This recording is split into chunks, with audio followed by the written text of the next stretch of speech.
વડોદરા શહેરના અક્ષર ચોક વિસ્તારની કેટલીક સોસાયટીઓમાં મિલકત વેચાણને લઈને સ્થાનિક રહેવાસીઓએ ચિંતા વ્યક્ત કરી છે।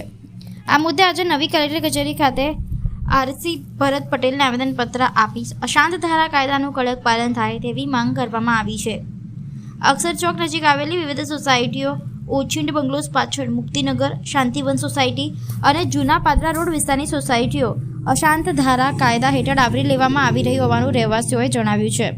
સ્થાનિકોના જણાવ્યા મુજબ આ વિસ્તારમાં આવેલી કેટલીક મિલકતોના વેચાણ અને કબજા બાબતે પ્રક્રિયા ચાલી રહી છે, જેના કારણે રહેવાસીઓમાં અસંતોષ અને ચિંતા જોવા મળી રહી છે।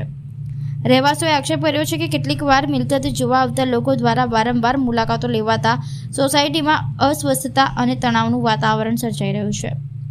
આથી રહેવાસીઓએ તંત્રને રજૂઆત કરી છે કે અશાંત ધારા કાયદા હેઠળ આવતી મિલકતોના વેચાણ માટેની તમામ કાનૂની પ્રક્રિયાનો પારદર્શક રીતે અને કડક પાલન થાય તેમજ શાંતિ જળવાઈ રહે તે માટે જરૂરી પગલાં લેવામાં આવે। રેસિડેન્સી 2 ત્યાંના અમે રહેવાસી છે, મુક્તિનગર, આનંદ વિલાસ।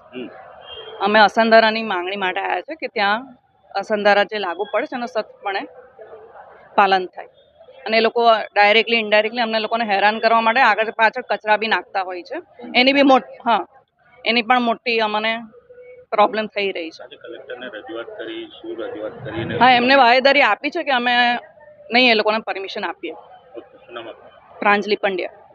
કલેક્ટરને કયા મુદ્દે લઈને રજૂઆત કરવામાં આવી છે? અશાંત ધારાના નિયમ જે છે એ લાગુ થવો જોઈએ। જે હાલમાં સોસાયટી હિન્દુ સોસાયટી છે એ હિન્દુ સોસાયટી રહે એ માટેની અમારી રજૂઆત છે। કયા સોસાયટીમાં આવ્યા છો? આનંદવન સોસાયટી છે જે તાંદલજા અને ઓલપાદરા રોડની વચ્ચે આવેલી સોસાયટી છે અને સ્પ્રિંગવુડ, આનંદવન, મુક્તિનગર, સત્યમ શિવમ આ બધી સોસાયટી એક સાથે જ છે। શું માંગણી શું છે, કઈ રીતે છે? માંગણી એક જ છે કે વિધર્મીને ઘર ના વેચાય અને હિન્દુ ઘર જ હિન્દુને વેચાય એ અમારી માંગણી છે। શું કેવું છે આ વિસ્તારના જે અસંધારા માટે?